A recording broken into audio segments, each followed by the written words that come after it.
Tamaki Hattori was having a stressful day. He was a teacher of an all-boys school and tasked with chaperoning the school trip to a remote village that held some historical significance. The boys were rowdy and wouldn't listen to their teacher when he told them to behave. Tamaki eventually gave up trying to discipline the students. He then looked outside the window at the passing scenery and the small villages that passed by.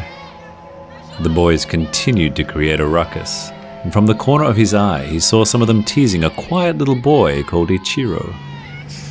Ichiro was a good student, but a timid boy who didn't have any friends. Tamaki watched the boy get bullied, and felt bad that he wouldn't stand up for himself. In a way, Ichiro reminded him a lot of himself when he was young and in school. He knew if he intervened, he would only encourage the boys to pick on Ichiro even more.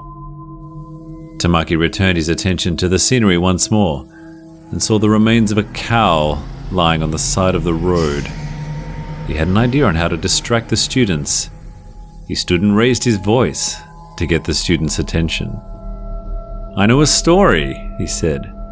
"A story you have never heard before. Would you like me to tell you?" The students looked at each other, and Tamaki knew he would have to be more persuasive. "It's a scary story," he said. "A story that's forbidden to tell, but I will tell you the story if you promise to keep it a secret." The students sat up in rapt attention, each of them intrigued by the teacher's promise to tell a scary story. To Tamaki's relief, the bullies stopped picking on Ichiro and sat down in their places. "Tell us the story then," one of the students said. Tamaki smiled to himself. He told them of a man called Akio who lived in a village with his wife and son. After the floods destroyed his house, he decided to travel to the next village in search of food and shelter. But the journey was long and perilous, and the winter was cruel. He realized he couldn't take his wife and son along the dangerous path ahead, and would have to venture alone and return for them with help. He saw a dead cow on the side of the path and used his knife to slice open its belly. He instructed his wife and son to take shelter inside it. He also told them that should he not return by summertime, they should seek shelter elsewhere. Akio bade farewell and made his way to the next village, braving the cold and steep paths. He finally made it to the next village, but collapsed with hunger and exhaustion engulfing him. The villagers were kind enough to take care of him. When he finally woke up, he was still running a fever and delirium had taken over. The villagers tried to stop him from venturing out and urged him to rest, but he insisted, axe in hand, that he had to find his family. He returned to the spot where he had left his family, and in his delirious state, he imagined that the cow his wife and son were taking shelter in was actually alive and attacking them. Akio hacked the cow into pieces, killing his wife in the process. The son fled before the axe could completely come down again.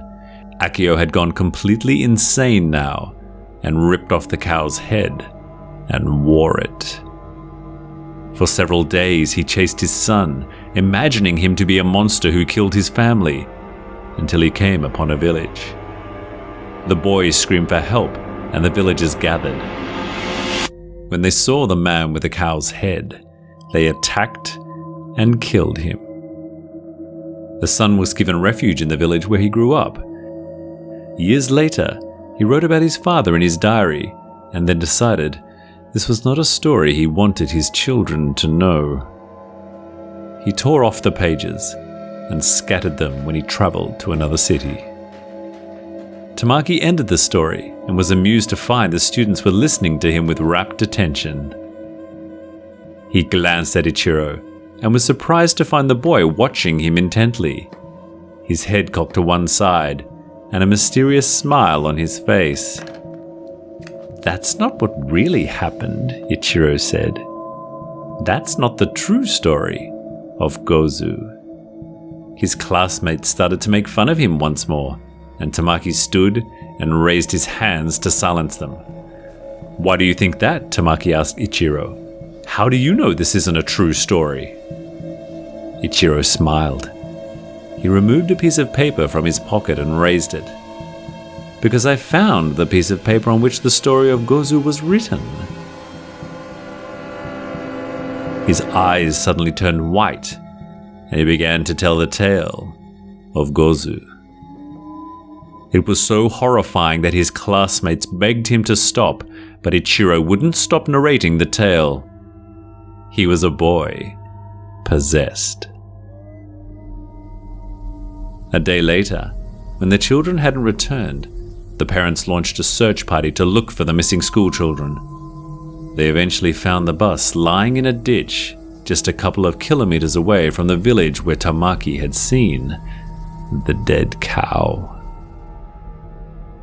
Help was called, and the police found the schoolteacher and the children all in a catatonic state and foaming from their mouths. All except one. Ichiro was sitting alone in his seat, smiling. Later, when the police questioned Ichiro about what had happened on the bus, he told them he had told his classmates the story of Gozu, and that the driver couldn't take it, and had crashed the bus. When the police asked him to repeat the story, Ichiro smiled at them. "Sure, I'll happily tell you the true tale of Gozu," he replied.